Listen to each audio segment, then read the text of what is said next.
Hi hi welcome to welcome to ఐరాతో journey.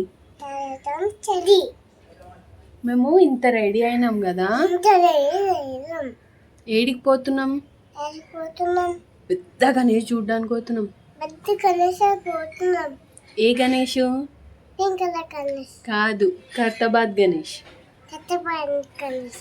మీరు కూడా మీరు మాతోటి మాతోటి చూడండి. Okay okay please please like like share share subscribe subscribe comment చేయండి. కమెంట్ చేయండి. ఎట్లుందో. ఎట్లుందో. Bye bye. వచ్చేయండి.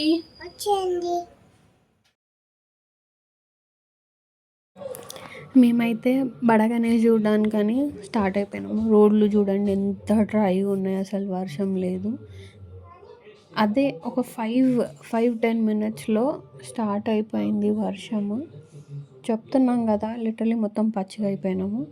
As you can see now. అయినా కష్టపడి మీకోసం బడగనే చూద్దాము ఎట్లా అయినా కానీ. మాకు దర్శనం అవుతుంది కానీ మీరు కూడా చూడాలి కదా.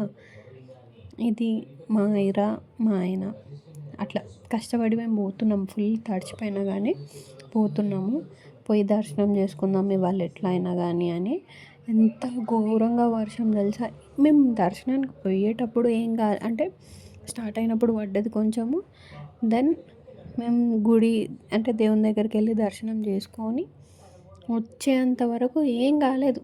జస్ట్ ఇట్లా దర్శనం చేసుకొని ఒక 5-10 స్టెప్స్ ముందుకు వేసినామో లేదో వర్షం మళ్ళీ స్టార్ట్ అయింది. మా ఆయన ఎంత హ్యాపీ ఫీల్ అయింది తెలుసా. ఈ మధ్య ఆమె గణేష్లో పిచ్చి పట్టేసింది. అమ్మ గంపప్ప అమ్మ గంపప్ప అమ్మ గంపప్ప ఇక్కడ చూడు గంపప్ప. ఇంకా ఆమె మస్తు ఎక్సైటెడ్గా ఫీల్ అవుతుంది. మాతో పాటు మీరు కూడా దర్శనం చేసుకోరి. ఆల్మోస్ట్ ఇంటి దగ్గర అన్ని చిన్న గణేష్లే ఉంటాయి కదా అని ఆమె ఎక్సైట్మెంట్కి కొంచెం స్పైస్ యాడ్ చేద్దాము, పెద్ద గణేష్లు చూపిద్దాము అని మేము ఎండ ఉన్నప్పుడే వెళ్ళినాము. లిటరలీ ఒక 5 మినిట్స్లో మేము బయటికి వెళ్ళినామో లేదో వర్షం స్టార్ట్ అయింది. కానీ ఆమె హ్యాపీనెస్ కోసం ఏదైనా అన్నట్టు. అండ్ నా సబ్స్క్రైబర్స్ కూడా చూస్తారు కదా అని, హ్యాపీ ఫీల్ అవుతారు కదా అని. సో మేము ఖైరతాబాద్ వెళ్ళాము. దర్శనం చాలా అంటే చాలా ఈజీగా అయిపోయింది ఇది. కానీ వర్షం అయితే తగ్గలేదు. రిటర్న్ వస్తుంటే వర్షం ఫుల్ పడుతుండే. ఒక పక్కకు ఆగి మేము ఫోటోలు దిగినాము. Hope you like this video. Please do subscribe to ఐరాతో